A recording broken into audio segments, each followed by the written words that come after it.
नमस्कार, फौजी lecturer YouTube channel पर आपका स्वागत है।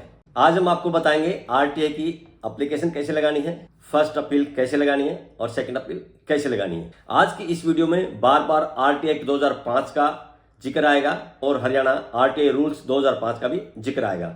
आरटीआई 2005 की जो धाराओं में प्रावधान है वो बड़ी आसान भाषा में हमने अलग से एक वीडियो में समझा दी है। अगर वो वीडियो आप देखना चाहें तो वीडियो यहाँ डिस्क्रिप्शन में आपको मिल जाएगी। हरियाणा आरटीआई जो रूल्स हैं उनको भी हमने सभी रूल के बारे में अलग से एक वीडियो में आसान भाषा में समझा दिया गया है।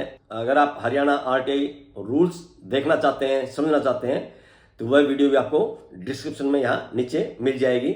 लिंक को क्लिक कीजिए और वीडियो को देख लीजिए। आज हम सिर्फ ये बताएंगे कि आरटीआई की एप्लीकेशन कैसे लगानी है, अपील कैसे लगानी है, सेकंड अपील कैसे लगानी है। इससे अगली जो वीडियो बनाएंगे उसमें आपको बताएंगे जब आप आरटीआई की एप्लीकेशन लगाएंगे समस्याएं क्या क्या आएंगी, उसका समाधान क्या क्या हो सकता है। तो आज सबसे पहले बताते हैं आरटीआई की एप्लीकेशन लगानी कैसे है। आरटीआई 2005 की धारा 6(1)(a) के अंदर यानी कि धारा 6 के पहले पॉइंट के अंदर यह प्रावधान दिया गया है कि आप जब आरटीआई की एप्लीकेशन लगाएंगे हिंदी, अंग्रेजी या वहां की लोकल भाषा में आप आवेदन कर सकते हैं, जो कि हमने रूल में बताया कि फॉर्म ए में जाएगा।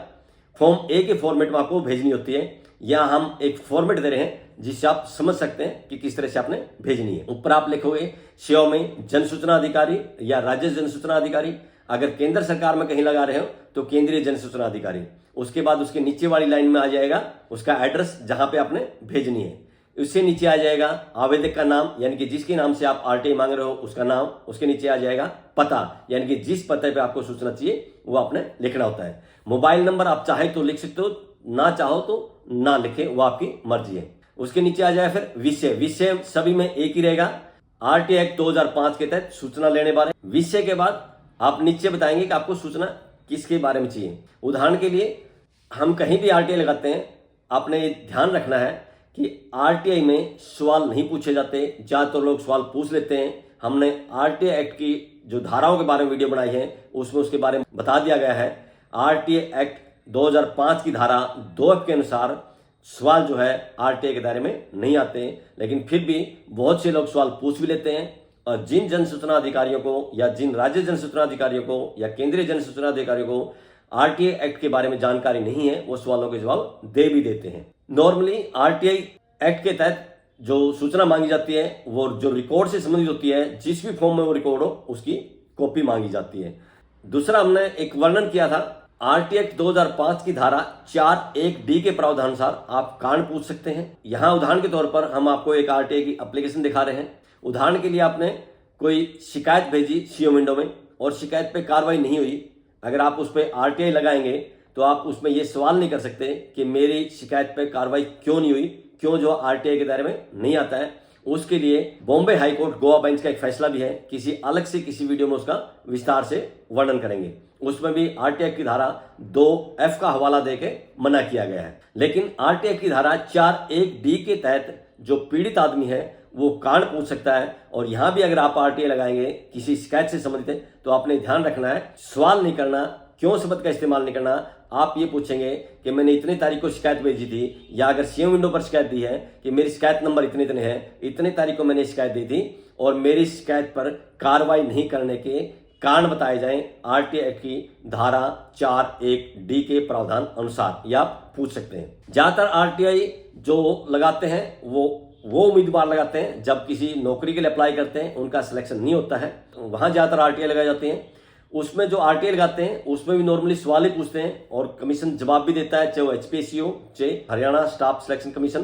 तो नॉर्मली अंकों के बारे में पूछते हैं। यहां मैं थोड़ा ध्यान दिलाना चाहूंगा, आप सवाल पूछने बजाय अंकों के बारे में पूछने के बजाय अंक पूछिए, लेकिन सीधा ये ना पूछिए कि रोल नंबर इतने या नाम इतने के कितने अंक थे, बल्कि आप उसके दस्तावेज मांगिए। हम उदाहरण के तौर पे आपको एक आरटीआई की एप्लीकेशन दिखा रहे हैं जो कि एचपीएससी में लगाई गई थी। एचपीएससी मतलब हरियाणा पब्लिक सर्विस कमीशन, जो ग्रुप ए और ग्रुप बी की भर्तियां करते हैं। ये सभी को मालूम है जो एचपीएससी है और एचएससी है वहां कुछ लोग हैं जो बदमाशी करते हैं, जिस कारण से जो डिजर्विंग कैंडिडेट है जिनका सिलेक्शन होना चाहिए उनका सिलेक्शन नहीं हो पाता है और उनको हाई कोर्ट जाना पड़ता है। हाई कोर्ट जाने के लिए आपके पास प्रमाण चाहिए, प्रूफ चाहिए, क्योंकि हाई कोर्ट में हर एक चीज को साबित करना पड़ता है। हाई कोर्ट का नाम बहुत छोटा है लेकिन काम बहुत टेढ़ा है। वो आगे आने वाली वीडियो में आपको बताएंगे कि किस किस तरह से हाई कोर्ट जाते समय आपको परेशानियां आती हैं। आज हम सिर्फ आरटीआई की एप्लीकेशन अपील के बारे में बात कर रहे हैं। तो जब भी आप एचपीएससी को आरटीआई लगाएं या एचएसएससी को आरटीआई लगाएं तो उसमें जब आपके इंटरव्यू के या लिखित परीक्षा के नंबर मांगेंगे, सीधे नंबर नहीं मांगने, आपने सूचना इस तरह से मांगनी है, विज्ञापन नंबर इतने, कैटेगरी नंबर इतने, रोल नंबर ये, इसके जो लिखित परीक्षा में या जो भी नोटिस में वो शब्द इस्तेमाल करते हैं, रिटर्न परीक्षा लिखें या स्क्रीन टेस्ट लिखें, कमीशन जो भी लिखता है उसी को आपने इस्तेमाल करना है। उसमें जो नंबर प्राप्त हुए हैं और आपके रिकॉर्ड में जो उपलब्ध है रजिस्टर में या फाइल में, उसकी सत्यापित प्रति दी जाए। नॉर्मली क्या बदमाशी करते हैं, अगर आपने इंटरव्यू के नंबर मांग लिए, उन्होंने इंटरव्यू के नंबर दे दिए, जब आपने हाई कोर्ट में केस डाला तो केस डालने के बाद अगर आप मेरिट में आ जाते हैं, लास्ट कट ऑफ है उससे आपका ऊपर चला जाता है और आपका सिलेक्शन हो जाता है, तो वह क्या बदमाशी करते हैं, जो आरटीआई का आप सबूत देंगे हाई कोर्ट में तो वहां कहते हैं कि जी ह्यूमन एरर है, गलती से इसके नंबर इतने दिए गए, वहां वो कम नंबर दिखा देते हैं और ये कहते हैं कि जी आरटीआई में गलत सूचना दे दी गई, ये ह्यूमन एरर है। और अगर आपने दस्तावेज मांगे हैं, उनके रिकॉर्ड की कॉपी मांगी है, रजिस्ट्री कॉपी मांगी है या फाइल कॉपी मांगी है, उसको फिर वो झूठा साबित नहीं कर सकते क्योंकि रिटर्न प्रूफ आ जाता है उसमें से कि तो इनके रिकॉर्ड में से है जी, ये ह्यूमन एरर नहीं है। तो आपने ध्यान रखना है कि रिकॉर्ड की कॉपी मांगनी है, सवाल नहीं करने हैं। जब आप आरटीआई की एप्लीकेशन लगाते हैं तो आरटीआई की एप्लीकेशन लगाने के बाद जन सूचना अधिकारी या राज्य जन सूचना अधिकारी या केंद्रीय जन सूचना अधिकारी आपको कोई न कोई जवाब देता है। उस जवाब से अगर आप संतुष्ट हैं तो आगे आपको बढ़ने की जरूरत नहीं है, आपको जो सूचना मांगी थी वो मिल गई है। और अगर उसके जवाब से आप संतुष्ट नहीं है या आपको लगता है उसने जानबूझ के गुमराह करने वाली सूचना दी है या अधूरी सूचना दी है या सूचना देने से मना कर दिया है, उसके बाद आप आरटीआई एक्ट 2005 की धारा 19(1) के प्रावधान अनुसार फर्स्ट अपील डाल सकते हैं। यहाँ हम एचपीएससी का एक फॉर्मेट आपको दिखा रहे हैं कि किस तरह से आपने फर्स्ट अपील लगानी है। जब आपकी फर्स्ट अपील जाएगी, जो फर्स्ट अपील अधिकारी है यानी कि प्रथम अपील अधिकारी है, वो आपको नोटिस के द्वारा बुलाएगा और एक तारीख निश्चित करेगा कि इतनी तारीख को अपना पक्ष रखने के लिए आप इस जगह पर इतने बजे आ जाना। एक नोटिस जन सूचना अधिकारी के पास भी जाएगा, उसमें अगर आप जाना चाहें तो आप उस निर्धारित समय पर निर्धारित स्थान पर जा सकते हैं। और अगर आप जाने में असमर्थ हैं तो अपना रिज्वाइंडर जरूर भेजें कि आपने ये अपील लगाई थी। इस अपील के बाद अगर जन सूचना अधिकारी को जवाब देता है तो उसका वर्णन करना है, नहीं जवाब देता है उसका भी वर्णन करना है। निर्धारित समय पर अगर आप नहीं जाते हैं या जाते हैं, दोनों ही मामलों में जो फर्स्ट अपील अथॉरिटी है या प्रथम अपील अधिकारी है वो पक्षों को सुनने के बाद अपना फैसला देगा और फैसले की कॉपी आपके पास आएगी। जब उस फैसले की कॉपी आ जाती है, जो फर्स्ट अपील डालने का टाइम होता है, आरटीआई की एप्लीकेशन जो लगाई थी उसका जवाब आने के बाद 1 महीने का टाइम होता है फर्स्ट अपील का। और जब फर्स्ट अपील का फैसला आ जाता है उसके बाद सेकंड अपील लगाने का टाइम होता है 90 दिन का, यानी कि 3 महीने का। अगर आप प्रथम अपील अधिकारी का जो फैसला है उससे भी संतुष्ट नहीं है, फिर आप सेकंड अपील लगाएंगे राज्यों के मामले में राज्य सूचना आयोग को और केंद्र के मामले में केंद्रीय सूचना आयोग को। यहाँ हम हरियाणा राज्य सूचना आयोग का एक उदाहरण दे रहे हैं। जब आप सेकंड अपील लगाएंगे तो सेकंड अपील हरियाणा में जाएगी राज्य सूचना आयोग हरियाणा SCO 70-71 सेक्टर 8C मध्य मार्ग चंडीगढ़। उसका एक फॉर्मेट दिया है किस तरह से आपने सेकंड अपील भेजनी है। ये ध्यान रखना है, जो सेकंड अपील है वो 3 सेट में जाएगी, यानी जब इसमें वर्णन करेंगे सेकंड अपील में तो आप उसमें लिखेंगे कि इतनी तारीख को मैंने आरटीआई की एप्लीकेशन लगाई थी, उसकी कॉपी साथ में संलग्न है। फिर जो जन सूचना अधिकारी ने जवाब दिया था उसका वर्णन करेंगे कि जन सूचना अधिकारी या राज्य जन सूचना अधिकारी ने ये जवाब दिया है, इसकी कॉपी साथ में संलग्न है। फिर आपका जो मैच नहीं कर रहा है कि आपने मांगा क्या था या इसने दिया क्या था या आप किस वजह से संतुष्ट नहीं है, उसका आप इसमें वर्णन करोगे। और लास्ट में फिर आप लिखोगे कि आरटीआई एक्ट 2005 की धारा 19(3) के प्रावधानुसार मेरी सेकंड अपील स्वीकार करें और आरटीआई एक्ट 2005 के प्रावधानुसार कार्रवाई करके सूचना दिलवाने का कष्ट करें।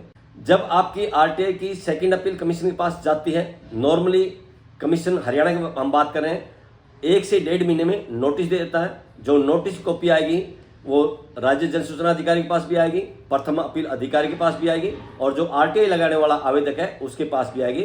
ये आपको नोटिस का फॉर्मेट दिखा रहे हैं कमीशन किस तरह से नोटिस देता है। नोटिस देने के बाद ज्यादातर जन सूचना अधिकारी हैं या राज्य जन सूचना अधिकारी हैं वो फिर जवाब देते हैं आरटीआई कार्यकर्ता को या आरटीआई लगाने वाले आवेदक को।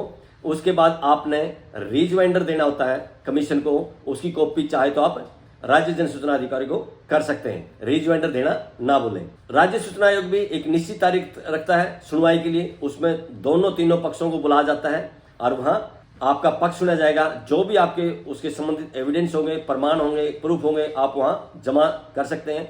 और कमीशन चाहे तो उसकी तारीख आगे भी रख सकता है सुनवाई के लिए, 2, 3, 4 या 5 तारीख भी दे सकता है। जब भी कमीशन आगे की तारीख दे तो आपने ध्यान से रिज्वाइंडर जरूर देना है। अगर आप रिज्वाइंडर नहीं देंगे तो कमीशन ये मान के चलेगा कि आप केस से आगे जुड़ना नहीं चाहते, सूचना नहीं चाहिए, इसलिए हो सकता है कमीशन आपके केस को बंद कर दे। यानी कि जब भी जरूरत पड़े आपने कमीशन को रिज्वाइंडर देना है और उसको नंबरिंग डालते जाना है।